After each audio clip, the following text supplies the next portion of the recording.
একটি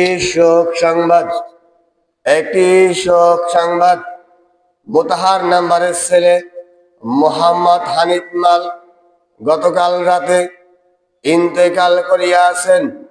ইন্না লিল্লাহি ওয়া ইন্না ইলাইহি রাজিউন। উক্ত মরহুমের জানাজা আজ সকাল 11 ঘটিকার সময় স্থান হোসেন লাহারি জামে মসজিদ ময়দানে অনুষ্ঠিত হইবে। উক্ত মরহুমের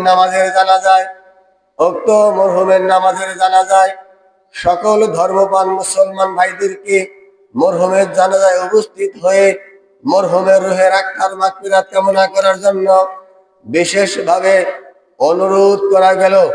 অনুরোধ ক্রমে মরহুমের শোকাহত পরিবারবর্গগণ